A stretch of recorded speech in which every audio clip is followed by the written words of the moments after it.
Amen. C'est ce que nous lui demandons. Qu'il règne vraiment sur notre cœur. Que nous puissions être comme lui. Alléluia. Que nous puissions avoir vraiment son amour, sa sagesse, sa foi. Vraiment son amour, sa sagesse et sa foi. Il y a une petite esclave. Je crois que c'est dans 2 Rois, lisons, c'est dans 2 Rois chapitre 5. Elle était esclave, mais elle a fait quelque chose de vraiment... Elle a été sage. Hein? Je crois que c'est dans 2 Rois 5.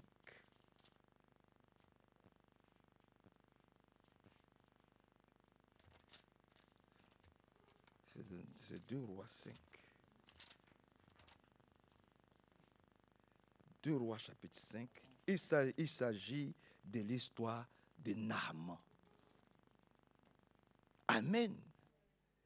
Regardez ce qui est dit de cette pauvre petite fille esclave. C'est vraiment merveilleux. C'est dans 2 Rois chapitre 5.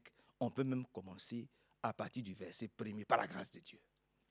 Il est dit ici, dans 2 Rois 5, verset 1er, le général en chef du roi de Syrie s'appelait Naaman. Son maître l'appréciait beaucoup. Vous voyez, c'est vraiment merveilleux. Nous aussi qui travaillons, nous devons être appréciés aussi. Ce n'est pas seulement les gens de l'église qui doivent nous apprécier. Quelquefois même les gens même du monde nous donnent quelquefois même des exemples que nous devons suivre. Les gens du monde, quelquefois vous les voyez. Voyez-vous. Ils ont du respect même. Entre eux, ils ont du respect. Ils ont même du respect pour nous, les chrétiens. Voyez-vous. Vraiment que Dieu nous donne sa sagesse. Hein. Je vous le dis, avec le plus grand sérieux. Et regardez, ce n'est pas Frère Manassé qui le dit, c'est écrit ici. Voyez-vous. On dit, son maître l'appréciait beaucoup. Que Dieu nous aide. Avec que nous aussi, le Seigneur nous apprécie. Beaucoup. Comme il a apprécié Abraham. Beaucoup. Comme il a apprécié Moïse. Comme il a apprécié Gédéon. Mais que les gens du monde aussi n'aient rien à redire contre nous. Surtout nous qui travaillons. Que le Seigneur nous aide afin qu'au travail là-bas aussi, nous puissions être appréciés. Comme ici, on dit, son maître l'appréciait. Permettez-moi d'aller pas dans d'autres versets. Sinon, si on peut aller dans d'autres versets, l'apôtre Pierre nous dit beaucoup de choses là-bas concernant comment nous devons nous comporter vis-à-vis de notre hiérarchie par la grâce de Dieu. On dit, son maître l'appréciait beaucoup et le traitait avec ferveur. En effet, c'était par lui que le Seigneur, mais regardez que le Seigneur avait donné la victoire aux Syriens. Ah, c'est fort, hein? Il ne connaît pas Dieu, mais le Seigneur passe par lui pour donner la victoire à son peuple. Oh, que Dieu vienne à notre secours. Frère, que Dieu nous donne beaucoup de sagesse. Hein. Ce n'est pas des choses que nous devons attaquer ou commenter ou critiquer ou juger. La Bible dit Dieu, le Seigneur, lui a donné la victoire. Elle est passée par lui.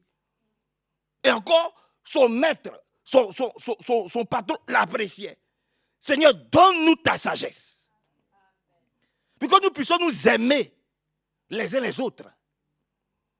Nous puissions t'aimer, nous aimer les uns les autres. Asseyons-nous. Nous puissions nous aimer les uns les autres et que nous puissions avoir vraiment ton amour et ta sagesse par la grâce de Dieu. C'est vraiment merveilleux. Le Seigneur avait donné la victoire. Si Dieu peut donner la victoire à quelqu'un qui adore des faux dieux, à plus forte raison, nous qui adorons le vrai Dieu. À plus forte raison, nous. Mais pourquoi? Mais parce qu'il était bon. Il était bon. Il était bon. Mais malheureusement, il avait une lèpre. Malheureusement, il avait une lèpre. Malheureusement, il avait une lèpre. Et que Dieu nous aide dans l'église. Pour qu'aucun de nous ne soit lépreux. Vous comprenez, frère? Malheureusement, il avait une lèpre, hélas. Voyez-vous. Maintenant, il est dit, par la grâce, c'est même pas ça que je voulais parler. Quand on descend un peu au verset 2, parce qu'il ne pas traîner, au verset 2, il dit, « Or, des pillards syriens qui avait pénétré en bande dans le territoire d'Israël, en avait ramené prisonnière une fillette qui devint la servante, l'esclave de la femme de Naaman. La fillette dit un jour à sa maîtresse, « Ah, si seulement mon maître se présentait au prophète qui est à Samarie en Israël, celui-ci le guérirait tout de suite de sa lèpre. » Mais écoutez, c'est une esclave. Elle a été kidnappée, attrapée.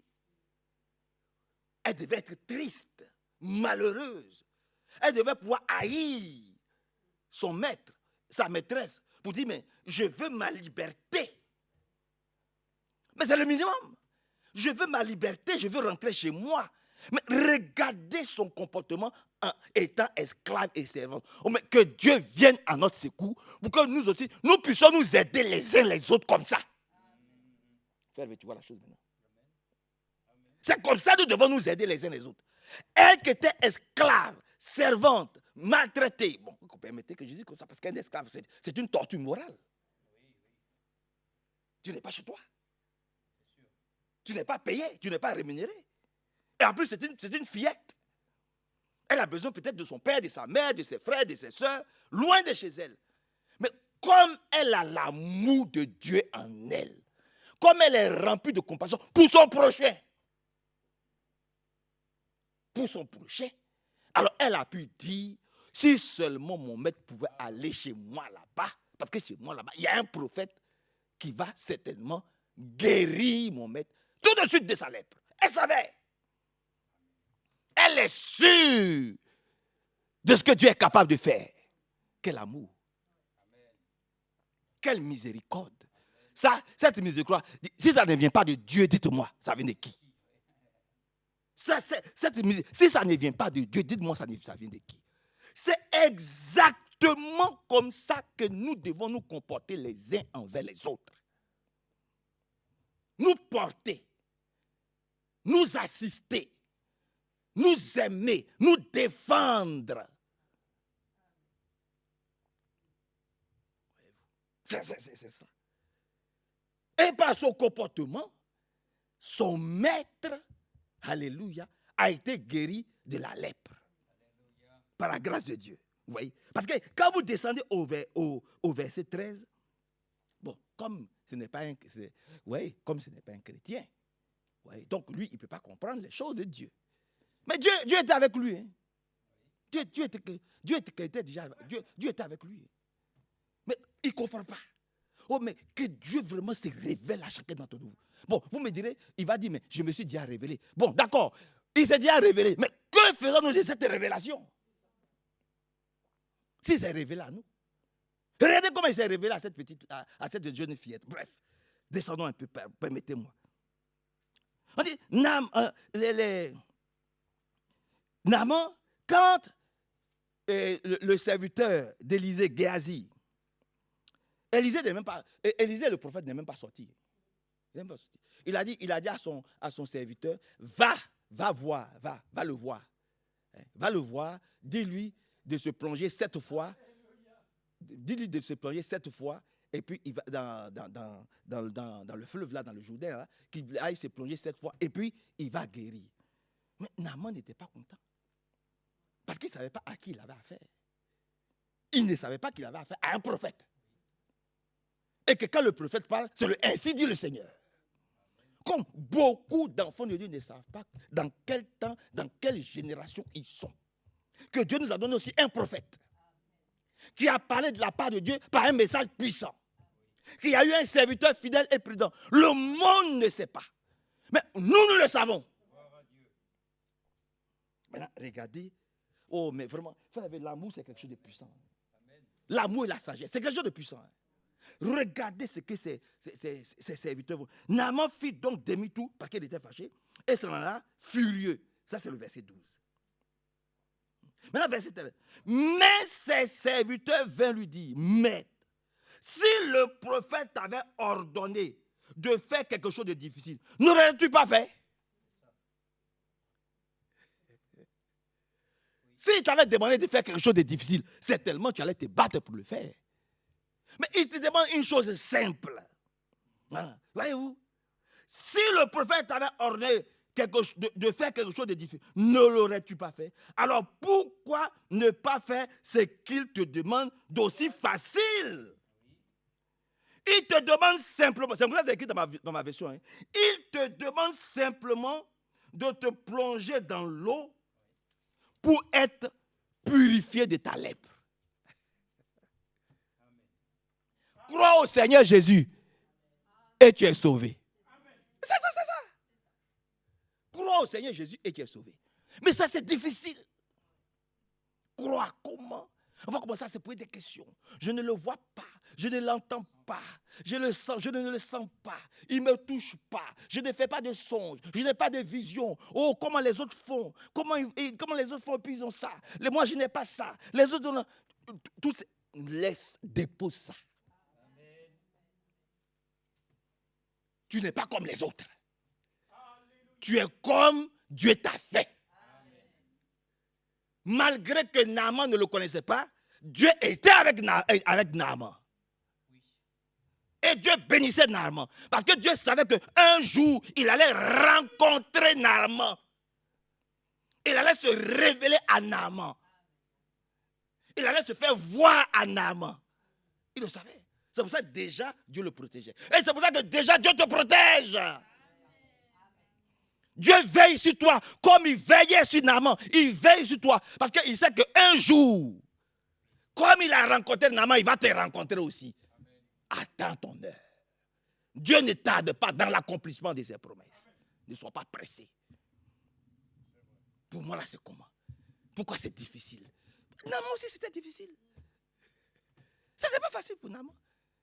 Mais il a eu des hommes auprès de lui qui lui ont donné des sages conseils. Ça prouve qu'il l'aimait. Que Dieu nous aide à nous aimer. Que Dieu nous aide à nous aimer, à nous soutenir, à nous donner de bons conseils. C'est vrai, hein? À nous donner de bons conseils, à être un, à être fidèles les uns avec les autres, à nous donner de bons conseils. Ils ont dit, mais si tu avais demandé quelque chose de Dieu, tu ne l'aurais-tu pas fait? Maintenant, il t'a dit de faire quelque chose de simple, mais fais-le et puis on va voir. Essayons de nous aimer les uns les autres. Seigneur, accorde-nous ta sagesse. Soutenons-nous les uns les autres. Fraternisons. Et puis on va voir ce que Dieu va faire. Alléluia, que Dieu soit loué. Glorifié et exalté. Il est vraiment merveilleux. Hein? Il t'aurait demandé quelque chose, tu l'aurais fait. Maintenant, il te dit, va une fois, 2 fois, 3 fois, 4 fois, 5 fois, 6 fois, 7 fois, tu sors, tu es purifié. Et puis il dit, bon, d'accord, vous m'avez donné des bons conseils. Allons-y. Et puis il s'en va, il se plonge. 1 fois, 2 fois, jusqu'à 7 fois, il sort, il est purifié. On dit, mais voilà. Voilà. Il faut avoir des bonnes personnes à côté de toi, hein, qui te donnent des bons conseils. Hein, qui permettent que tu sois fortifié. Qui ne te décourage pas. Qui ne t'enfonce pas quand tu es en train de te noyer. Seigneur, viens à notre secours. Pour que nous puissions nous donner des sages conseils les uns les autres. Nous puissions nous soutenir. Nous puissions nous aimer. De l'amour de Dieu. Que Dieu vous bénisse. Seigneur, nous remettons tout dans tes mains. Viens vraiment au secours de tes enfants. Nous avons chanté de bons cantiques. Maintenant, inspire ton serviteur. Inspire vraiment ta parole. Que ta parole nous fasse du bien aujourd'hui. Que nous puissions nous soutenir. Que nous puissions soutenir aussi tout ce que tu fais dans le corps de Christ. Aide-nous, Seigneur, à être un. Vraiment, à nous aimer, à parler ensemble, à faire les choses ensemble. Oui, sois loué, sois exalté, sois célébré. Au nom de Jésus-Christ. Amen. Amen. Frère, tu peux venir.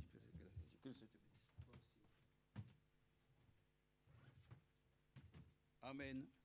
Nous remercions le Seigneur pour la lecture de sa parole.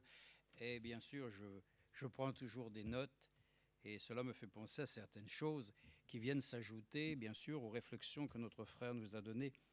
Et cela me revient parce que souvent quelqu'un disait, et je crois que nous l'avons déjà entendu, Et ça, c'est vrai que ça s'applique aussi pour nous. Pourquoi faire simple quand on peut compliquer? C'est la nature ainsi, malheureusement, des hommes. Au lieu de faire les choses simplement de ce que Dieu nous demande, nous pensons qu'il faut que nous fassions quelque chose au-delà de ce que Dieu a dit. Comme si Dieu va se réjouir que nous puissions compliquer les choses. Nous avons besoin d'un cœur qui soit simple, pour que nous puissions faire les choses simplement. Crois et tu verras la gloire. Ce n'est pas compliqué. Mais l'homme, pour croire, il pense qu'il faut qu'il fasse des choses. Il faut qu'il prouve que lui-même, il est en capacité, que Dieu va le reconnaître comme étant ainsi quelqu'un qui va être méritant. Eh bien justement, c'est là toute, je dirais, la grâce que Dieu donne dans l'histoire de l'Église des croyants en Jésus-Christ, c'est que nous n'avons rien à faire. C'est que lui, il a déjà tout accompli. Toutes les religions demandent que les âmes fassent quelque chose. Il faut qu'elles puissent apporter leur dévotion, qu'elles puissent même contribuer par leurs biens personnels, de l'argent, leur temps. Il faut qu'ils puissent même s'abandonner ainsi dans des congrégations, des organisations. Il faut qu'ils puissent même... Écoutez, j'ai aimé quand frère Franck encore le disait dans les prédications, ici, il n'y a pas d'adhérents. Ici, il n'y a pas de liste sur laquelle vous êtes ainsi marqué, ni moi d'ailleurs. Nous n'avons pas besoin de registre ici. Nous sommes là inscrits dans les livres de Dieu. C'est dans le livre de vie de l'agneau que nous nous trouvons et nous n'avons pas besoin de livres que nous aurions ici. Les seuls livres qu'on peut avoir, c'est la comptabilité. Ah oui, ça, c'est une obligation pour des choses matérielles. Mais pour les choses spirituelles, nous sommes simplement dépendants de Dieu. Donc, soyons conscients, n'essayons pas de compliquer les choses. Là où c'est simple, remercions le Seigneur que nous puissions accomplir les choses simples. Voilà pourquoi il est dit simplement, va ainsi donc te baigner cette fois, ainsi dans le Jourdain, et puis c'est bon. Mais voilà, les raisonnements et toutes les actions ont amené ainsi cet homme à pouvoir essayer de penser que, bon, quand même, ça ne va pas être ça. Si, c'est ça. Oui, la mort de Jésus, c'est ça. La résurrection de Jésus-Christ, c'est ça. L'histoire de notre salut, de notre rédemption, c'est ça. Ce n'est pas autre chose. C'est ce que Dieu lui-même est venu accomplir à travers celui qu'il a envoyé pour l'humanité. Ce Jésus que ce soir nous prions, c'est lui qui nous a accordé la grâce de pardonner nos péchés. C'est si simple que ça? C'est simple. Et c'est dans cette simplicité que nous devons nous abandonner ce soir. Celui qui va être compliqué, eh bien, il va trouver des choses compliquées. Mais celui qui va avoir un cœur simple trouvera la simplicité de Dieu. Donc voilà pourquoi nous le disons, nous venons tels que nous sommes, et Dieu lui-même dans sa grâce nous révélera tout ce dont nous avons besoin. Donc n'essayons pas de vouloir ainsi penser qu'il faudrait que tu fasses ceci, que tu fasses cela. Contente-toi de faire ce qu'on te dit. Un jour, j'avais donc ainsi un de mes patrons, quand on faisait des réunions ainsi du personnel, et une dame voulait toujours montrer qu'elles étaient en capacité de faire mieux que tous les autres. Et le patron lui a dit tout simplement, « Mais madame, moi je ne vous ai jamais demandé de faire ça.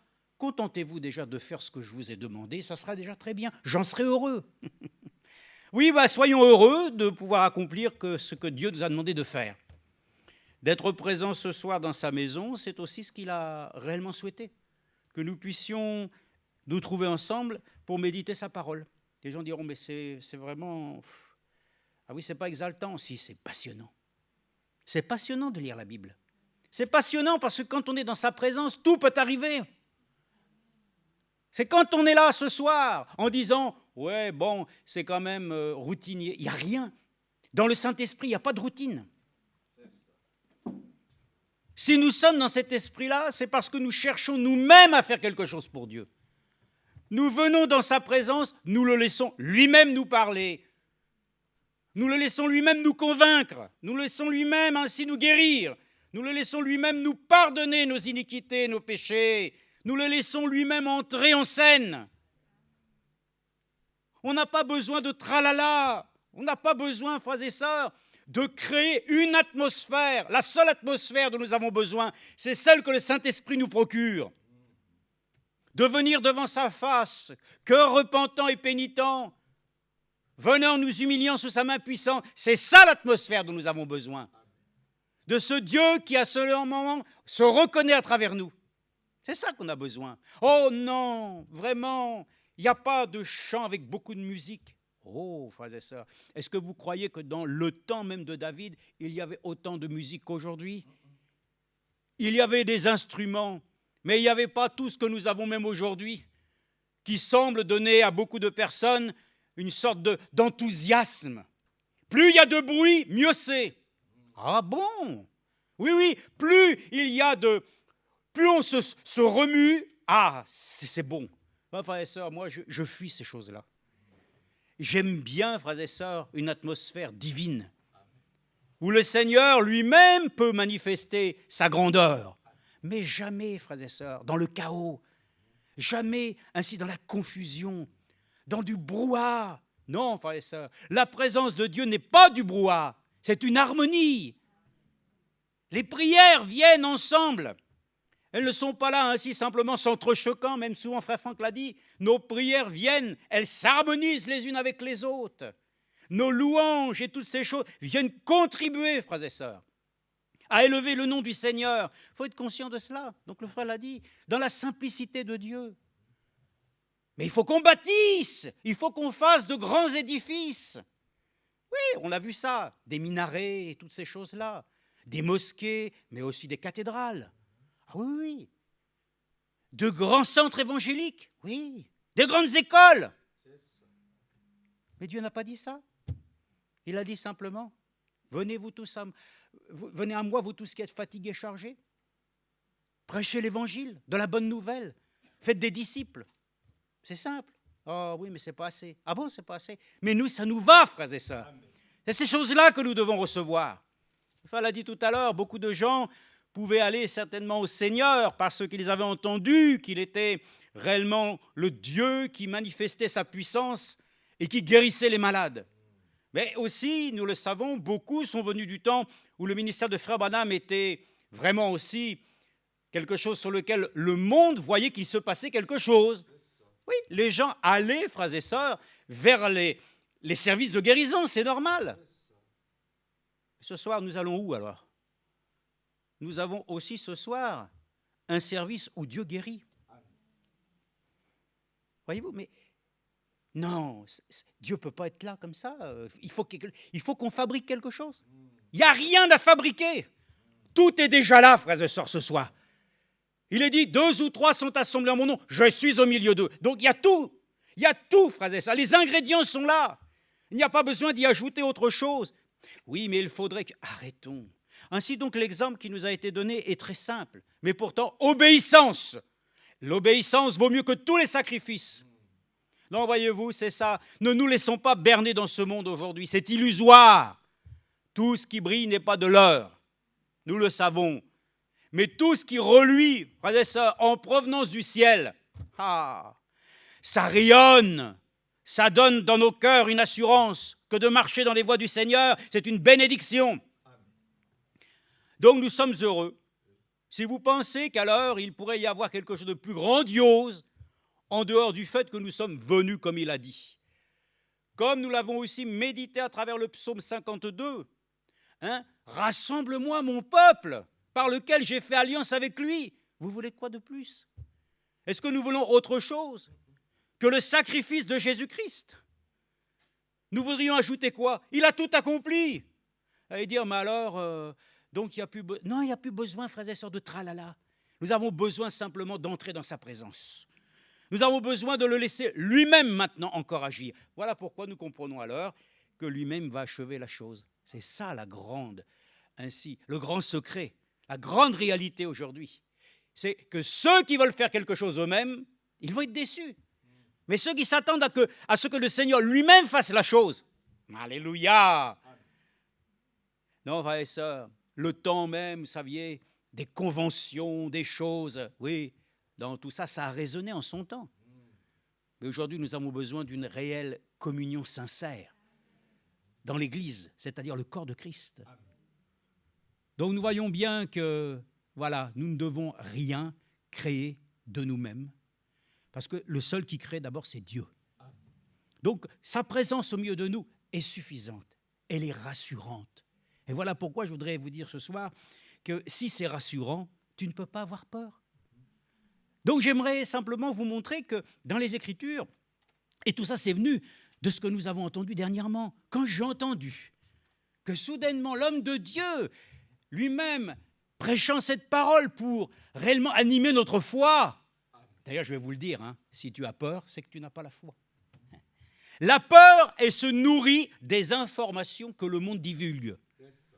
Mais l'homme qui est réellement affecté des choses de Dieu, eh bien, anime réellement son cœur de ce qu'il reçoit de lui. Et par la foi, frères et sœurs, il ne doute pas. La peur, frères et sœurs, est une chose terrible. Et l'homme de Dieu a dit simplement, la peur. Moi, quand j'ai entendu ça, je me suis dit, Seigneur, merci de m'accorder la grâce d'entrer dans ce sujet pour que nous puissions nous-mêmes être attentifs, afin de savoir, est-ce que je marche par la peur ou est-ce que je marche ainsi avec assurance? La foi et l'assurance. La peur, il n'y a aucune assurance. La peur, c'est scapavia. Devant les situations, on fuit. Alors que nous l'avons entendu, et comme nous l'avons encore aussi médité, les enfants de Dieu ne peuvent pas être des poltrons. Alors, quelle est réellement la chose? Bien, l'homme de Dieu dit, la peur, c'est la condamnation. Quand j'ai entendu ça, je me suis dit, qu'est-ce qu'il raconte là? Oui, la peur, c'est la condamnation. Si tu as peur, c'est que tu es encore sous le joug du péché. La peur, c'est de devoir encore ainsi être aujourd'hui comme un condamné. Mes frères et sœurs, nous n'avons plus peur de notre destinée. Au contraire, nous sommes totalement réjouis. N'aie pas peur. La peur, ça vient du malin. Ce sont les choses qu'il met, les suspicions, les doutes. Tiens, on va parler de ça d'ailleurs, un peu des doutes.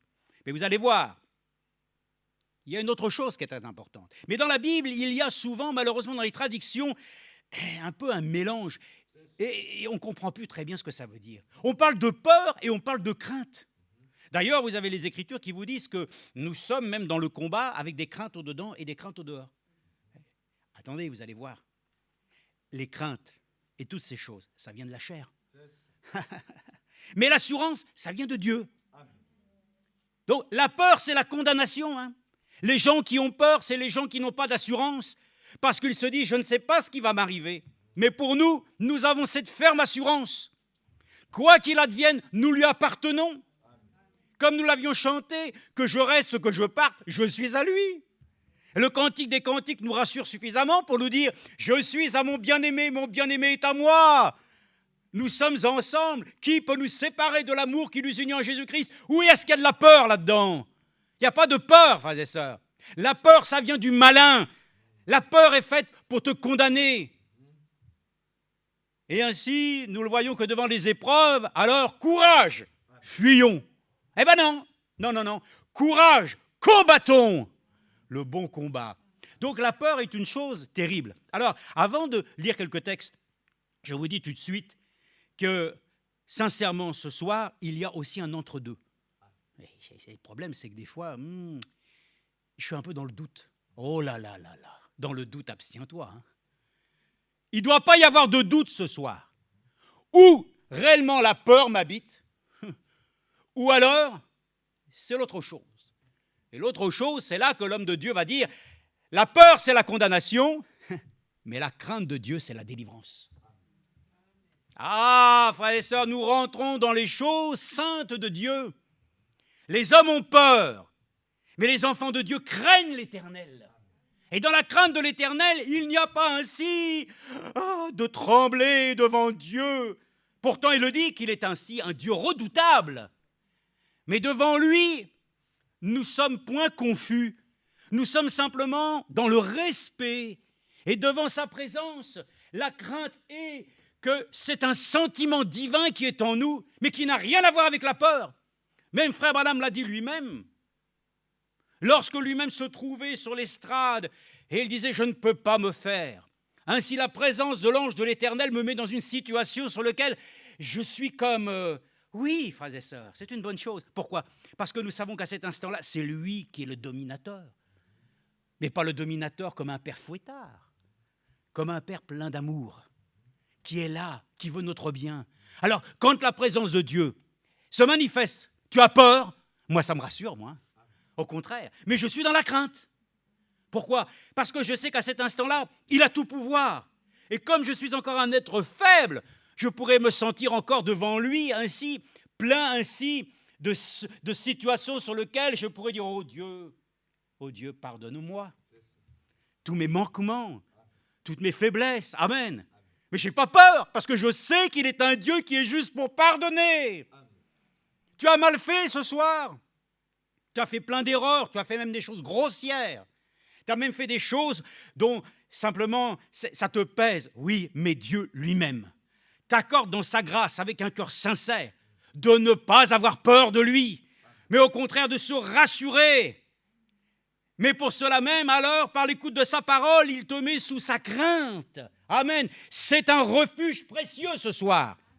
Ayons la crainte de l'Éternel qui est le commencement de la sagesse. Craignons Dieu. Amen. Mais n'ayons pas peur de lui. Ce sont deux choses bien différentes. Alors, dans le doute, tu peux t'abstenir, mais ça, ce n'est pas une bonne chose. Regardez ce qui est dit ici dans Marc 11, 23. Lisons quelques écritures. Marc 11, 23. Il n'y a pas de place pour le doute, frères et sœurs. Le doute est de l'incertitude. Ce sont des choses sur lesquelles tu tâtonnes. Ce sont des choses qui sont incertaines. Mais je ne suis pas convaincu que... Oh là là, ne sois pas convaincu de l'homme, sois convaincu de Dieu. Ne sois pas convaincu de nous ici, femme Manassé, moi ou n'importe quoi. Ne sois pas rassuré dans les choses qui sont matérielles. Sois convaincu de ce que Dieu fait. Je suis convaincu de ce que Dieu lui-même a accompli dans un ministère prophétique que lui-même avait promis. Nous en avons vu le résultat. Nous avons vu aussi comment Dieu a agi avec son serviteur, fidèle et prudent. Alors, moi, je n'ai pas peur des conséquences du départ de frère Franck. Je me réjouis parce que Dieu lui-même, dans son instruction, nous a donné, amen, tout ce qui contribue à nous rassurer pour ne pas nous sentir démunis. Au contraire, nous allons de l'avant et nous sommes même presque fiers de relever ainsi le défi. Eh, gloire à Dieu. Il faut que nous puissions, frères et sœurs, nous-mêmes le dire, que lorsque notre frère lui-même avec tous les autres ressusciteront, oh, nous pourrions lui dire, frère, nous avons suivi, amen, non pas ta personne, mais nous avons suivi ce que Dieu t'avait donné, un ministère sur lequel nous avons été instruits, par lequel nous sommes restés fidèles. Et tu vois aujourd'hui, nous sommes présents, amen. J'allais dire, là, on extrapole sur le futur, hein. Mais le futur, frères et sœurs, c'est notre avenir. Et notre avenir, Dieu nous l'a promis, comme étant un jour serein. N'ayons pas peur. Ce soir, venons à lui. Et vous allez voir, hein, il y en a eu qui ont eu peur. Hein. Il y en a beaucoup qui ont peur. Hein. Mais les disciples aussi ont eu peur. On va le voir, d'ailleurs, on le connaît tellement bien, ce passage. Mais lorsque Pierre lui-même et les autres ont vu ainsi comme un fantôme, alors il est écrit, ils avaient peur. Et ils ne savaient pas à quoi ils avaient affaire. Ce soir, nous devons savoir à qui nous avons affaire. Hein. Nous devons aussi, comme disait Frère Branham, connaître notre ennemi. Hein. Il n'est pas du tendre. Hein. Il ne sera jamais tendre avec nous. Hein. L'ennemi vaincu est à l'opposé, frères et sœurs, de tout ce que nous chérissons. Il n'est pas la lumière, il est les ténèbres. Il n'est pas l'amour, il est la haine. Il n'est pas la guérison, il est la maladie. Il n'est pas la communion, il est la division. On n'a rien à voir avec lui. Nous le savons. Mais nous pouvons le dire, puisque nous n'avons rien à voir avec toi, nous n'avons pas peur de toi. Ouh là là, ça devient sérieux ça. Hein. Oui. Dieu nous donne d'être des natures qui doivent pouvoir ainsi ne pas craindre. Et dites, moi j'ai lu, comme vous avez peut-être lu, avez-vous peur du cancer? Eh oui, Frère Branham a prêché. Avez-vous peur du cancer? Quand on prend la brochure, ça parle de choses, frères et sœurs.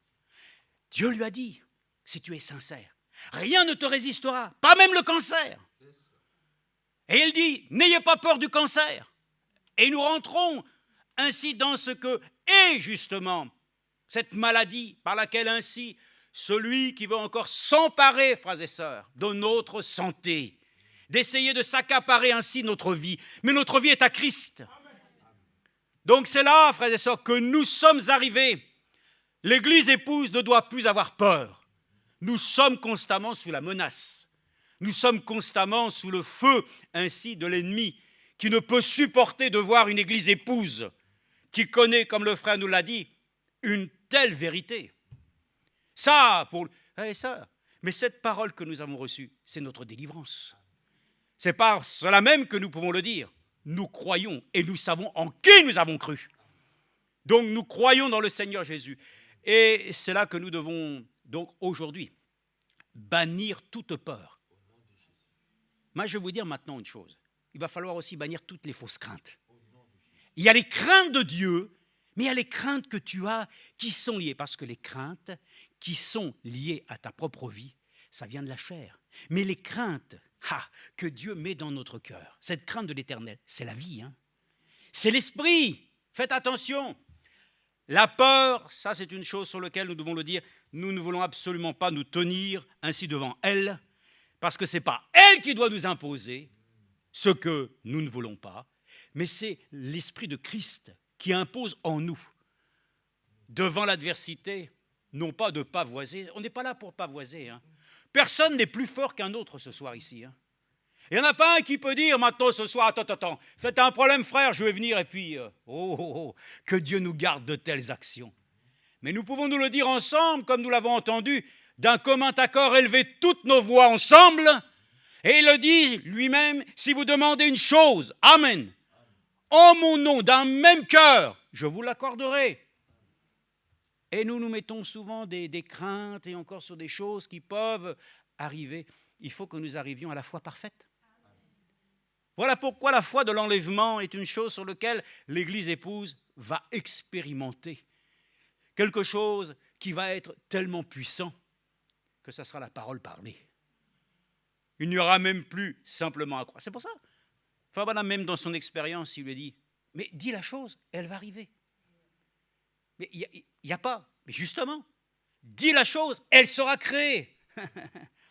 Bon, on a dit qu'on lit, mais on n'a pas lu. Alors, donc, on lit. Enfin, certains diront, mais oui, ils parlent, mais ils ne lisent pas la Bible. Mais si, nous lisons la Bible, et nous allons la lire maintenant. Marc 11, 23, même je vais accélérer. 11, 23. Il est écrit ici, en vérité, je vous le dis, si quelqu'un dit à cette montagne, ôte-toi de là et jette-toi dans la mer, s'il ne doute pas en son cœur, amen. Donc, voyez-vous, ce n'est pas la question d'avoir peur, c'est la question de douter. Mais la chose me paraît tellement, quoi ? Y a-t-il quelque chose d'étonnant de la part de Dieu ? Tout est possible à lui. Ne mettons pas de doute ce soir sur le fait, est-ce que c'est possible que je puisse expérimenter telle chose ? Mais oui, c'est possible, amen. Ne doute pas. Parce que si tu commences à douter, c'est la peur qui va te gagner. Ne doutons pas, frères et sœurs. Soyons certains que si tu crois dans ton cœur, cette montagne bougera. Et non seulement, elle se jettera même dans la mer. Voyons, mais ça, ce sont des... Non, il n'y a pas à donner des images, comme disait Frère Franck. Lorsque la Bible dit la chose, croyons-la comme elle est. On n'a pas besoin d'y faire autrement. Voilà, regardez, Romains 14, 23, juste pour le doute. Donc, pour nous, ce soir, nous n'allons pas basculer du côté ainsi des choses ténébreuses. Nous allons à la lumière. Et cette lumière nous donne la possibilité justement de voir clair sur le sujet de ce que le Seigneur lui-même est pour nous tous. Celui qui est plus que vainqueur en nous. Donc il n'y a pas de doute sur le fait, Jésus-Christ, il est Seigneur, il est Sauveur et il est mon Maître. Il habite mon cœur, son esprit m'a scellé pour la gloire, je lui appartiens. C'est à lui que tout mon cœur est dévoué. Mon âme a été sauvée, elle lui appartient, amen, aucun doute là-dessus. Donc, dans ce fait-là, nous ne pouvons qu'ainsi maintenant nous approcher de lui avec dévérence. Mais est-ce que vous voyez qu'il y a de la peur là-dedans ? Il n'y a pas aucune peur, au contraire. Aucune peur. Allez, ça, les peurs doivent maintenant disparaître. Je dis ça parce que les situations peuvent justement nous inquiéter. Mais attendez, ça c'est une autre chose. Que nous soyons inquiets, ça c'est une chose. Mais nous venons ici pour nous rassurer. Les inquiétudes aussi que nous pouvons avoir, Dieu va justement les combler. En lui-même nous montrant dans notre expérience qu'il intervient toujours, au bon moment. Et je peux vous dire que réellement, on peut se laisser surprendre de lui. Alléluia. parce qu'il en a encore en réserve. Amen. Comme on disait familièrement chez nous, ah lui là, il en a encore sous le pied. Ça veut dire, il en a encore. Hein. Avec Dieu, c'est pareil. Il en a encore, frères et sœurs, pour nous. Et ne limitons pas notre Père Céleste. Non, notre Dieu est encore suffisamment puissant ce soir pour enlever toutes les peurs. D'ailleurs, de quoi tu as peur, dans le fond? De quoi avons-nous peur? Alors que nous le savons lui-même, il a tout pouvoir. Vous l'aviez entendu dernièrement. Ainsi, dans le nom de Jésus, il lui a été donné toute autorité. Dans le nom de Jésus, il y a toute autorité. Amen. Tu veux quoi de plus? Tu veux l'autorité de qui? Tu veux une signature complémentaire d'un homme élevé qui, ainsi dans le monde politique, pourrait te... Non, lui est au-dessus de toutes ces choses. Et nous sommes heureux de lui appartenir. À Romains 14, verset 23, je lis ici, « Mais celui qui a des doutes, au sujet de ce qu'il mange est condamné. » Ah voilà, j'ai compris comment l'homme de Dieu a pu dire, voyez-vous, la peur c'est la condamnation. Celui qui doute des choses. D'ailleurs, je vais vous dire, tout ce qui n'est pas fait avec conviction, c'est bénédiction. Là, tout de suite, il y en a qui disent non. Amen. Et d'autres. Tout ce qui n'est pas fait avec conviction est péché. Soyez convaincus de Dieu. Soyez convaincus qu'il est présent avec nous aujourd'hui. Que ce n'est pas parce que justement nous avons une très grande réunion avec 10 000 personnes. Il est aussi bien là où il y a 10 000 personnes qu'il n'y en a que 10. Soyons reconnaissants à Dieu, mais celui qui a des doutes au sujet de ce qu'il mange est condamné parce que sa conduite ne résulte pas de la foi. Amen. Or, tout ce qui ne résulte pas de la foi est péché. Frères et sœurs, la peur, c'est parce que tu n'as pas ainsi en toi la dose de foi qui t'est réservée, alors que Dieu a dit lui-même qu'il a fait le don de foi pour les saints une fois pour toutes. Il nous a donné sa parole et toutes ces choses. Nous bannissons ce soir les peurs. Nous sommes reconnaissants. Donc, pas de doute ce soir. Pourtant, on le dit souvent cette expression, pas de doute. Ça veut dire, voilà, ça veut dire ce que ça veut dire. Bon, nous sommes reconnaissants à Dieu que nous puissions ainsi reconnaître les choses que Dieu fait et qui peuvent nous surprendre. Le frère l'a dit aussi. Il choisit ainsi Naaman, bon, voilà, un homme qui effectivement a été utilisé de Dieu. Qu'est-ce que vous voulez faire avec ça, vous? D'ailleurs, nous, on ne sait déjà même pas pourquoi il nous a choisis. Mais parce qu'il nous a vus un jour dans son amour que nous aimerions être à sa suite. Et Nebuchadnezzar, vous voyez Nebuchadnezzar, il est dit qu'aussi c'était sous la conduite de Dieu. Amen. Et oui. Et Nebuchadnezzar, il a fallu qu'il aille pendant 7 années avoir des ongles comme ça, manger de l'herbe et tout. Puis ensuite, il est revenu. Dieu s'est occupé de lui. Il a même dit que Nebuchadnezzar était ainsi de celui qu'il a utilisé. Pourquoi? Pour être celui-même qui sera la correction d'Israël. Dieu utilise toutes choses, ne soyez pas surpris, c'est comme ça. Mais lorsque Dieu fait, attention, ne nous effrayons pas. Les situations tendent à être de pire en pire, bien sûr, mais nous le savons que nous sommes plus proches du jour de notre rédemption. Plus nous voyons les événements arriver et que nous les voyons selon la parole prophétique, notre jour de délivrance approche. Alors nous sommes très reconnaissants. Regardez ce qui est dit ici. Donc la peur, la condamnation. Je vais vous montrer dans Luc chapitre 19 les trois exemples de peur qui peuvent être parfois chez les croyants et qui n'a pas lieu d'être. Mais on le lit parce que simplement il nous a donné ainsi cet exemple. Donc dans Luc chapitre 19, lisons ce que nous connaissons d'ailleurs. Regardez, Luc 19. Luc 19, 11 à 28, il est dit quoi? 19, 11 à 28. Bon, on ne va pas tout lire peut-être, mais il est dit. Alors qu'ils écoutaient, il ajouta une parabole parce qu'il était près de Jérusalem et qu'on pensait que le royaume de Dieu devait apparaître à l'instant. Il dit donc, un homme de haute naissance s'en alla dans un pays lointain pour recevoir la royauté, revenir ensuite. Il appela 10 de ses serviteurs. Je passe très rapidement, vous savez tous ce qui s'est passé. Il a donné ainsi des biens. Donc chacun était en mesure de les faire prospérer. Eh oui, parce que le Seigneur ne nous a pas donné, même dans sa grâce, des dons. Il ne nous a même pas donné ainsi tant de grâce que nous puissions égoïstement garder ça pour nous. Ça, c'est faux. Oh non, mais moi, j'ose pas trop faire grand-chose parce que, tu sais, on ne sait jamais, je peux faire mal. Oh là là tu as peur. Au lieu de te laisser libérer complètement, que Dieu puisse prendre réellement son assise en toi pour qu'il puisse t'utiliser. Ne te renferme pas sur toi-même. Regardez ce qu'il dit ici. Regardez, même il est dit, verset 17, il lui dit, c'est bien, bon serviteur, parce que tu as été fidèle en peu de choses, reçois le gouvernement de 10 villes. Le second vint, ainsi de suite. Un autre vint, dit, Seigneur, voici ta mine que j'ai gardée dans un linge. Ah bon? Car j'avais peur de toi. Oh, frères et sœurs, n'ayons pas peur de notre Dieu. Ce qu'il nous a donné, frères et sœurs, ce n'est pas pour que nous puissions simplement le garder pour nous tous présentement, simplement d'un cœur égoïste. Ayons confiance en Dieu, il nous aidera. N'ayons pas peur d'expérimenter sa parole. Oh, j'ose pas dire les choses, j'ose pas faire ceci, j'ose pas faire cela. Mais là où est l'esprit et la liberté, que la liberté du Seigneur nous possède ce soir. N'ayons pas peur de faire des choses pour lui. On peut peut-être se louper, je ne dis pas, mais nos erreurs nous font apprendre aussi des choses. N'ayons pas peur, frères et sœurs, d'expérimenter le Seigneur. Ayons du courage. Ayons de l'avant. Oh, moi, j'ose pas dire, j'ose pas faire. Non, ça, ce n'est pas la nature d'un croyant. La nature d'un chrétien ne doit pas avoir peur. Il doit se dire, Seigneur, je m'en remets à toi. Je vais, voilà. Je ne sais pas trop comment les choses se passeront, mais je sais que je dois pouvoir travailler pour toi. N'ayons pas peur, frères et sœurs, de faire des erreurs. Ah non, non, je préfère ne rien faire comme ça. Non, ça, c'est pas bon, parce que regarde, le Seigneur l'a dit. Car j'avais peur parce que tu es un homme sévère. Tu prends ce que tu n'as pas déposé et tu moissonnes ce que tu n'as pas semé. Et il lui dit, je te jugerai sur tes paroles, mauvais serviteur.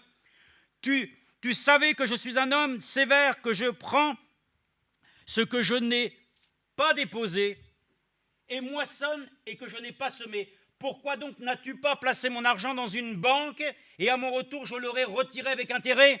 Puis il dit à ceux qui étaient là, ôtez-lui la mine et donnez-la à celui qui a 10 mines.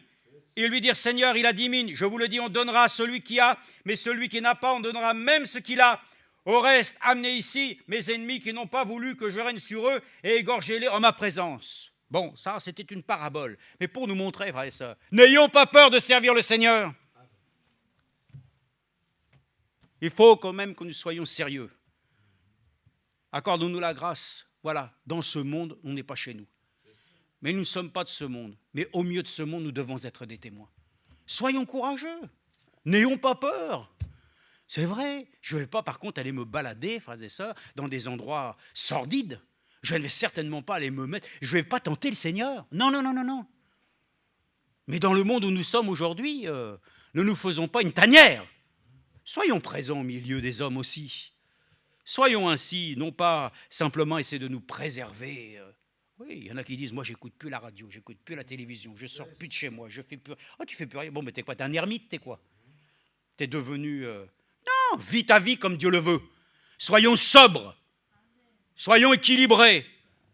Et marchons pour le Seigneur confiants. Il n'y a pas de peur. Oh non, non, si j'entends ça, ça va me perturber. Oh, oh. Mais une parole de lui suffit, mais ouais, ça, nous on peut entendre toutes sortes de choses, et on en entendra des bêtises. Surtout mes frères et mes sœurs qui travaillent, quelques de bêtises nous entendons dans une journée. Hein. Oh, non, non, vous allez fermer vos oreilles. C'est compliqué, hein. Soyons, frères et sœurs, confiants. N'ayons pas peur. Ce monde, le Seigneur l'a vaincu. Le monde ne nous a pas reçus, mais c'est normal, parce qu'il n'a pas reçu la parole.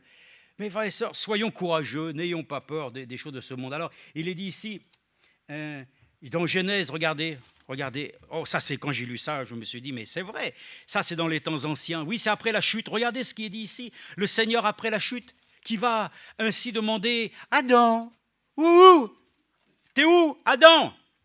Je ne comprends pas, d'habitude c'est tous les soirs qu'on se voit, qu'est-ce qui se passe? Alors, il est dit, dans Genèse 3,10, il est dit cette chose que nous connaissons bien, l'Éternel appela, verset 9, l'homme et lui dit, où es-tu? Et il répondit, j'ai entendu ta voix dans le jardin et j'ai eu peur. Ah bon? Parce que je suis nu, je me suis donc caché. L'Éternel, Dieu dit, qui t'a appris que tu es nu? Amen. Frères et sœurs, j'ai pas peur, moi. le Seigneur m'a recouvert. Je n'ai pas peur, frères et sœurs.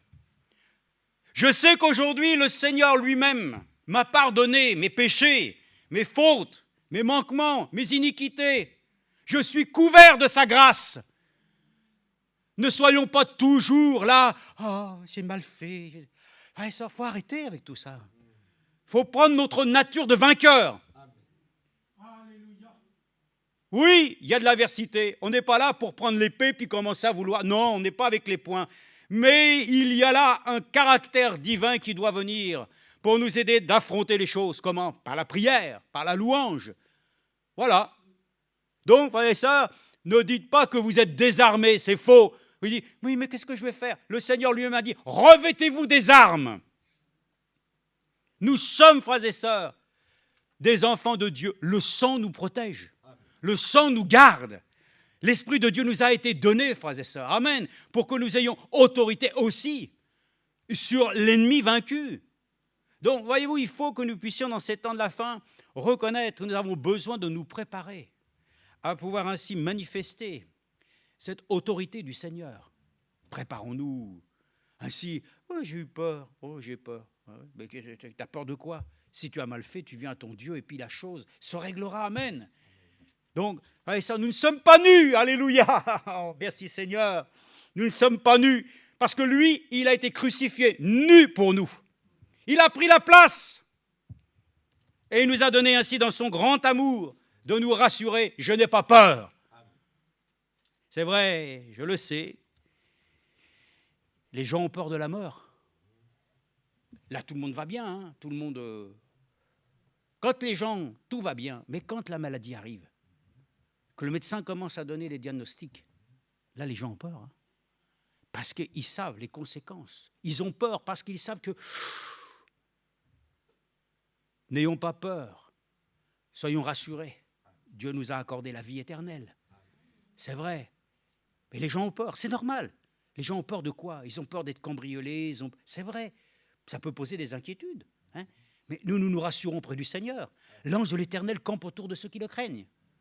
C'est pas que... Encore une fois, ce soir, c'est pas là pour pavoiser. Nous sommes là pour dicter, c'est vrai, ainsi la parole de Dieu dans notre cœur, pour que nous puissions simplement affronter la vie, frères et sœurs, sans avoir peur, mais d'avoir ainsi une seule crainte, la crainte de l'Éternel. C'est ce qui nous importe. Il est dit ici, regardez. Bon, vous savez, j'avais ça, c'est Matthieu 14, 27, et on termine sur ça, sur cette partie-là. Matthieu 14, 27, regardez, nous l'avons dit, mais c'est aussi une peur. N'ayez pas peur, frères et sœurs. C'est vrai que il est dit ici, Matthieu 14, 27. Oui, regardez.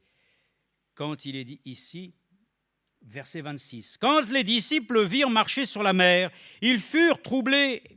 T'es troublé ce soir? Le Seigneur l'a dit, ne soyez pas troublés. Soyez rassurés. Il y a des gens qui voient partout des démons. Hein. Oh, lui, c'est le diable. Ils voient le diable partout. Hein. Écoutez, ce soir, je vais vous dire, même avec mes lunettes, hein, je veux voir Jésus. Avant d'aller voir, frères et sœurs, tous les démons, avant d'aller voir, et là, et ici, ils ne voient que ça. C'est toujours chez les autres que, oh là là. Mais regardons à Jésus, s'il vous plaît. Regardons d'abord à lui. Rassurons-nous auprès de la lumière. Frères et sœurs, les gens voient des choses terribles partout. La marque de la bête, et des machins, et des trucs, et des bidules. Partout. On voit que des choses. Mais regardons au sceau de Pâques alors. Regardons à notre sceau. Comme il est écrit, il nous a justifiés, il nous a sanctifiés, il nous a remplis de force par son esprit. Nous avons les arts de l'esprit.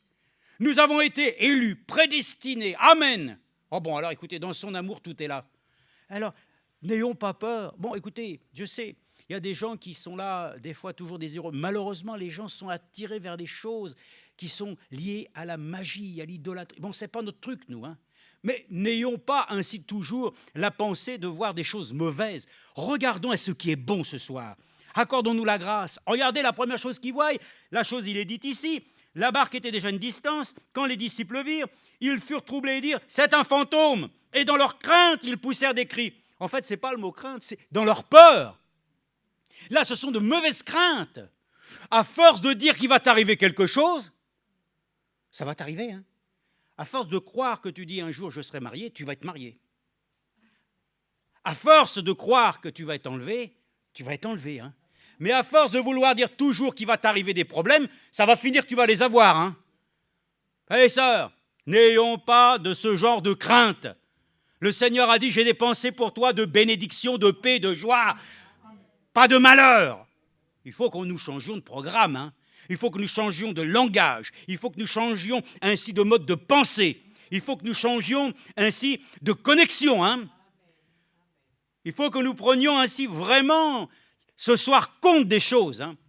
Nous sommes des enfants de lumière. Et les enfants de lumière regardent à la lumière. Et ils savent qu'il y a des choses qui sont d'accord, mais nous ne sommes pas préoccupés par ça. Et nos craintes, ce n'est pas toujours de... Écoutez, c'est comme j'ai vu des fois une personne, je sais qu'il y en a qui sont comme ça, mais il dit, moi je ne peux pas prendre la voiture. Dès que j'ai la voiture, il y a une peur qui se fait, je ne sais pas, de la vitesse des voitures. Bon, ça c'est des craintes, c'est physique. Mais Dieu peut aussi guérir ces choses-là. Mais spirituellement, ce soir, il ne faut pas avoir peur, frères et sœurs. Amen. De pouvoir marcher pour le Seigneur. Et lui-même l'a dit ici, Jésus leur dit aussitôt, rassurez-vous, c'est moi, n'ayez pas peur. Amen. Voyez-vous, le mot crainte est utilisé, mais Jésus dit, vous avez eu peur. N'ayez pas peur. Amen. N'ayons pas peur, frères et sœurs, des difficultés. Écoutez, on en a vu depuis quelques années des choses rudes. Et on voit que le Seigneur, amen, sait encore faire plier, frères et sœurs, les choses les plus élevées qui se dressent contre l'Église. Et parce que nous ne voulons pas avoir peur de cela, vous savez, il y a plein de choses qui pourraient nous faire peur. Je pense que la sœur Evelyne a dû se faire peur pas mal de fois avec certaines situations. Je mets ça entre guillemets. Mais ça, ce sont des choses que nous remettons au Seigneur et qui peuvent ainsi nous inquiéter, comme nous tous. Mais frères et sœurs, nous n'avons pas peur, car le Seigneur a fait des promesses. Amen. Quelqu'un qui a les promesses dans son cœur bannit les peurs. Les promesses de Dieu viennent totalement éloigner de ton cœur toutes les fausses craintes et toutes les peurs que l'ennemi essaie de te coller sur toi en essayant ainsi de t'effrayer. Ne soyons plus effrayés ce soir. Jésus n'est pas un fantôme. Il est le Dieu Tout-Puissant par le Saint-Esprit présent au milieu de nous. Amen. Et nous sommes heureux de dire, viens Seigneur Jésus, que ton esprit puisse nous posséder ce soir. Nous n'avons pas peur d'être baptisés de feu. Mais Frère Balaam a dit, si maintenant vous voulez être dans la ligne de prière, mais que vous craignez que Dieu révèle votre vie, ne venez pas. N'ayez pas peur, frères et sœurs. C'est là qu'on le dit, Seigneur Jésus. Oh, maintenant, donne-moi d'avoir ta crainte. Avant de dire les choses si facilement, oui, oh ceci, oh cela, faisons très attention. Approchons-nous du Seigneur avec crainte et tremblement. Ça, c'est important. Soyons ainsi. Car nous le voyons ici dans le psaume 111. Le psaume 111. Comme cela, nous savons que dans les psaumes, généralement, quand on prend les Écritures, on va dans les psaumes, c'est bon. On sait que dans les psaumes, on va trouver ainsi du baume. Si on va dans les proverbes, on en reprend un petit coup sur la... Mais dans les psaumes, on est bien. Ce sont un merveilleux livre. Oui, mes frères et sœurs, les psaumes ne nous ont pas été donnés simplement pour que ce soit des ritournelles. Les psaumes nous parlent comme n'importe quelle autre parole. Chaque parole de Dieu dans ce livre entier nous conseille, nous reprend, nous corrige, nous fortifie et nous donne l'assurance. Voilà pourquoi il est dit, psaume 111, verset 10, le commencement de la sagesse. Écoutez, je vais vous donner plusieurs passages. Mais le commencement de la sagesse, c'est la crainte de l'Éternel. Amen. Ils ont du bon sens, tous ceux qui s'en inspirent. Sa louange subsiste à jamais. Mais maintenant, allez juste après les proverbes. Ne craignez pas. Non, les proverbes. Regardez, Proverbes chapitre 1, verset 7, où il nous est dit ici, la crainte de l'Éternel est le commencement de la connaissance. Les insensés méprisent la sagesse et l'instruction. continuez, allez au chapitre 9 et verset 10 et voyez ce qu'il est écrit. Il est écrit aussi, le début de la sagesse, c'est la crainte de l'Éternel, et la connaissance des saints, c'est l'intelligence. Amen. Craignons le Seigneur, frères et sœurs. Ce soir, venons devant sa face avec crainte et tremblement, qui ne sont pas la peur d'être rejetés. Il ne rejette personne qui vient à lui. Ouais, mais moi, tu sais, moi, ma vie... Écoute, je vais te le dire, je m'en fiche de ta vie. Ta vie, tu l'as mis dans le sang de l'agneau. Mais aujourd'hui, ce qui nous préoccupe, c'est allons de l'avant, tendons vers ce qui est parfait. Ce qui a été là, oui, c'est vrai. Mais continuons, n'ayons pas peur de notre passé. Notre passé, il a été englouti dans la mer de l'oubli. Dieu a mis nos péchés derrière son dos. Ne vivons pas dans la crainte du passé. Oui, mais il m'est arrivé ça, est-ce que ça ne va pas recommencer? Oh là là! Non, au contraire, ce qui est nouveau, frères et sœurs, c'est ce que nous étions avant, nous ne le sommes plus. Je suis une nouvelle création. Et Jésus-Christ, c'est le principe de la nouvelle création par laquelle je ne suis plus ce que j'étais. Tu as beau te dire ce que tu veux ainsi, tu es une nouvelle création.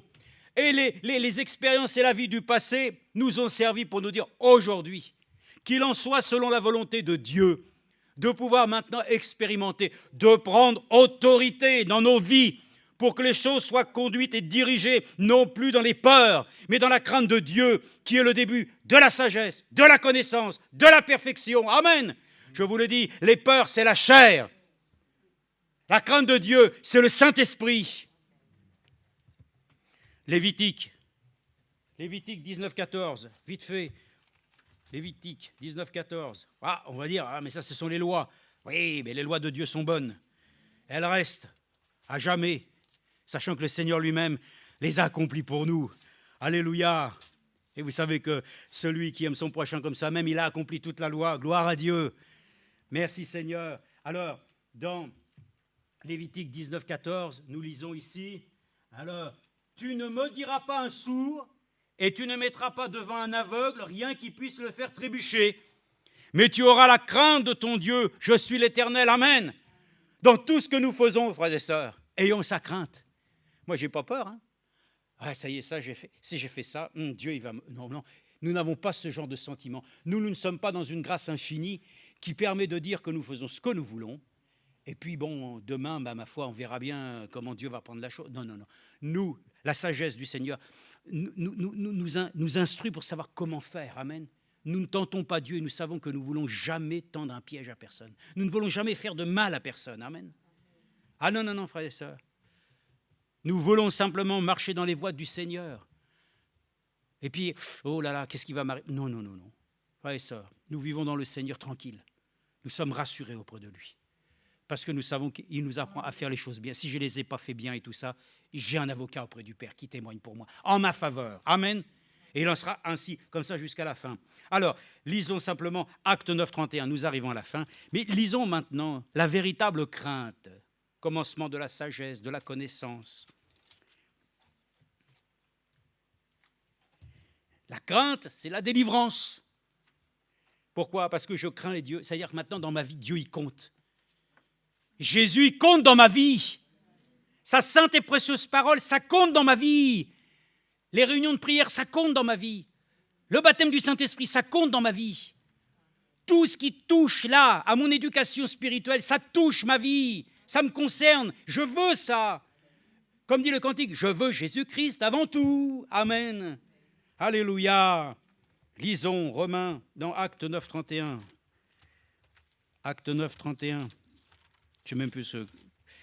On va le lire, je ne sais plus ce que c'est. Alors, lisons, voilà.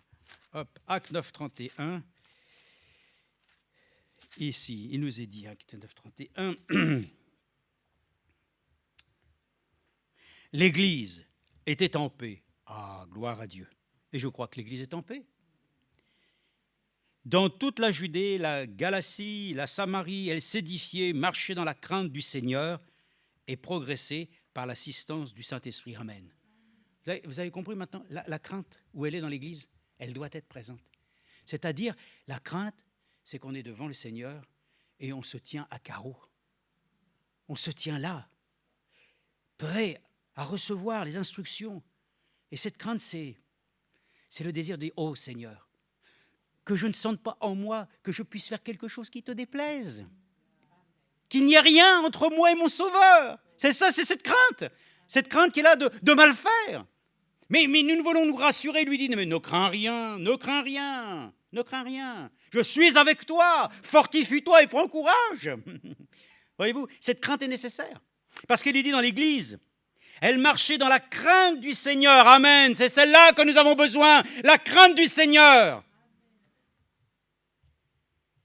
Et elle progressait par l'assistance du Saint-Esprit. Sans le Saint-Esprit, vous voulez faire quoi, vous?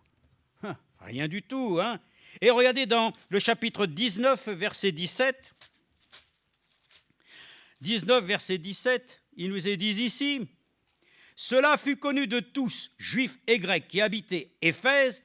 La crainte s'empara de tous, et le nom du Seigneur Jésus fut exalté. » Amen. Parce qu'ils avaient vu la puissance de Dieu agir. Qui a vu la puissance de Dieu agir dans sa vie? Moi, je peux dire que je l'ai vu par la grâce de Dieu. Et je peux vous dire que quand vous l'avez vu, ça change tout. Vous n'avez plus du tout envie de faire les choses par vous-même. Revenons aux réalités bibliques. Remettons-nous sous la coupe du Seigneur ce soir. Que dans nos prières, si vous le voulez, hein, mais que dans vos prières, dans mes prières, nous puissions dire ce soir, je remets les choses sous la coupe du Seigneur. Je veux réapprendre maintenant la crainte du Seigneur. Pour que l'Église elle-même puisse voir la manifestation du Saint-Esprit. Et après avoir vu ça, oh, combien vous allez voir les enfants de Dieu se pardonner, se supporter, se désirer. Mais s'il n'y a pas ça, comme on dit, proche du cœur, mais alors loin des yeux. Hein. Non, que la crainte de Dieu nous rapproche les uns des autres. Nous ne pouvons pas faire autre chose que de le dire. Dieu envoie sa bénédiction. Il ordonne là où les frères se rassemblent ensemble. Nous aussi, frères et sœurs, nous pouvons que simplement nous attendre à lui. Mais venons dans sa présence, voilà, les cœurs réellement désireux, ainsi de pouvoir réellement être bénis. Romains 3, 18 dit aussi une chose. Romains 3, 18, écoutez, on va bientôt arrêter là. Mais comme on n'est pas là 15 jours, bon voilà, comme ça au moins, nous aurons la joie d'avoir ainsi un moment aussi de prière et de dire que le Seigneur bénira aussi encore toute cette fin de mois, d'été, et que le mois qui viendra permettra aussi de voir le Seigneur sans crainte, mais avec réjouissance qu'il puisse bénir les événements qui sont prévus. Amen. Et je veux dire qu'il y en a plusieurs événements, dans différents domaines, pour différentes personnes. Que Dieu bénisse abondamment. Et que pour ceux qui savent exactement ce qui est en train de se passer pour eux, n'ayez pas peur. Le Seigneur a frayé un chemin pour nous. Alléluia. Si tu sais que c'est la volonté de Dieu, fortifie-toi, prends courage. Maintenant, comment on va faire? Lis la parole, prie ton Dieu, parce que la foi, amen, c'est ce qui va justement bannir toutes les peurs. Et celui qui a la crainte de l'Éternel, alors considère sa sainte et précieuse parole à sa juste mesure. Et ça devient pour lui une force pour combattre et s'emparer de la victoire. Malgré l'adversité, malgré les difficultés, il y en aura, le Seigneur l'a dit, il y en aura. Mais il dit, ne vous inquiétez pas de ces choses. Recherchez d'abord le royaume des cieux en premier lieu et le reste, ça vous sera donné en plus. Amen. Ne nous inquiétons pas, frères et sœurs. Inquiétude. Les enfants de Dieu sont inquiets. Mais l'inquiétude, ça fait partie aussi du cousinage de la peur. C'est de la même famille, ça. Hein? Inquiétude, stress. Le stress, il paraît qu'il est bon. Oui, oui. Sauf que le problème, il y a le bon stress et le mauvais stress. Nous ne voulons pas être stressés du monde, mais nous voulons être, amen, réellement, comme il est dit, sous l'esprit de la révélation, qui est une stimulation, amen. Révèle-moi ta parole encore ce soir. Révèle-moi quelle est réellement ta crainte. Que je puisse m'emparer de toutes les choses que Dieu m'a données et que selon ce que Dieu a prévu pour moi, tu te réjouis et tu confesses son nom en disant « Seigneur, de toute façon, tu es plus que vainqueur. » Tu diras, oui, c'est facile à dire quand... Non, je sais, parce que j'ai été aussi dans des difficultés. Et à ces instants-là, tu le dis, peut-être avec moins d'entrain, mais tu le dis, tu le confesses. Quoi qu'il advienne, tu es mon Dieu. Et comme David, alors, tu prends les psaumes et ça, tu te les accroches à toi. Lui qui disait, ils m'ont haï sans cause. Hein? Et le Seigneur lui-même, ce soir, est encore pour chacun d'entre nous notre aide et notre secours, qui ne saurait manquer dans aucune détresse. Et il dit lui-même ainsi donc, c'est le verset 18. Oh oui, écoutez bien, ça c'est écrit dans justement, on va le lire ici, hein, pour ceux qui justement peuvent ainsi nous haïr. Leur bouche, verset 14, est pleine de malédiction et d'amertume. Ils ont les pieds légers pour répandre le sang. La destruction et le malheur sont sur leur chemin. Ils n'ont pas connu le chemin de la paix. Bah oui, c'est ce qu'Étienne il a dit. Bah Père, pardonne-leur parce qu'ils font. Ah oui, c'est bien qu'il a dit ça. Oui, mais il l'a dit comment? Lapider les pierres qui lui tombaient dessus. Vous croyez que ça faisait mal? Ça devait faire du mal. Mais lui-même a dit, malgré tout ça, oh, je vois la gloire de Dieu, Père, pardonne-leur parce qu'ils ne savent ce qu'ils font. Il a eu peur? Non, il a exalté le Seigneur. Qu'est-ce que je vais finir? Je vais mourir. Mais Paul l'a dit, mourir m'est un gain. Écoutez, quand on a des paroles comme ça, quand les gens, c'est vrai, ont peur de la mort, mais il dit, mourir m'est un gain. Quelle parole merveilleuse de consolation. Quelle puissance. Comme nous avions ainsi notre sœur André, quel que soit son âge. Mais l'espérance est glorieuse. Alors que vous voyez tous ceux qui l'entourent dans les chaises qui sont là, vous les voyez dans le désarroi.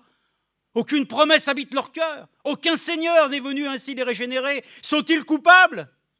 Ils le sont parce qu'ils restent dans l'ignorance. Mais Dieu qui connaît toutes choses, sait aussi les choses. Et il connaît leur cœur. Ce n'est pas à nous de les juger. Mais ça fait mal. Mais notre sœur est comme nous tous. Elle a une espérance. Amen. Alléluia. Donc il dit ici, je continue, ils n'ont pas connu le chemin de la paix. La crainte de Dieu n'est pas devant leurs yeux. Or, nous savons que tout ce que dit la loi, elle le dit à ceux qui sont sous la loi, afin que toute bouche soit fermée et que tout le monde soit reconnu coupable devant Dieu. Car nul ne sera justifié devant lui par les œuvres de la loi, puisque c'est par la loi que vient la connaissance du péché. Mais la crainte de Dieu n'est pas devant eux. Puisse la crainte de Dieu être ce soir devant nous, hein, qu'elle puisse nous habiter. Oui. Ah, faut le croire à Dieu. Je regarde juste, oui, bon, excusez-moi, mais juste, je regarde parce que des fois on marque une petite parole et puis des fois on en marque une, puis il dit, ah, celle-ci, ben, Éphésiens 5, je ne sais pas, je lis vite fait, Éphésiens 5, 21, c'est vite fait, regardez, hein, il est dit, ah oui, regardez ça, oui, c'est encore pour nous ce soir, même pour nous, entre nous, ne vous enivrez pas de vin, c'est de la débauche, mais soyez remplis de l'esprit. Entretenez-vous par des psaumes, des hymnes, des cantiques spirituels, chantez, célébrez le Seigneur de tout votre cœur, rendez toujours grâce pour tout à Dieu le Père, au nom de notre Seigneur Jésus-Christ, soumettez-vous les uns les autres dans la crainte de Christ. Amen. Oui, parce qu'attention, hein, hey, nous sommes tous des rachetés, hein. Ayons de la crainte vis-à-vis les uns des autres, n'ayons pas de paroles. Oh, frères et sœurs, qu'est-ce que tu peux dire? Qu'est-ce que je peux dire, moi? Nous sommes tous aimés de Dieu, rachetés par son sang. Ayons de la crainte, frères et sœurs, dans son Église. Que nous n'ayons rien à dire sur ses serviteurs. Que nous puissions simplement, ainsi, montrer les choses comme ça, selon sa parole. Mais pour le reste, pas de jugement, rien. Ayons de la crainte. Vous savez que le jugement de Dieu va commencer dans sa maison. Faisons très attention. Laissons-nous préparer. Et qu'à cet instant-là, nous puissions le dire, le Seigneur, dans sa grâce et dans son grand amour, ne nous laissera pas ainsi certainement devenir ainsi des personnes qui s'éloignent ainsi de sa face. Mais bien au contraire, nous nous approchons de lui avec reconnaissance. Père Céleste, nous te remercions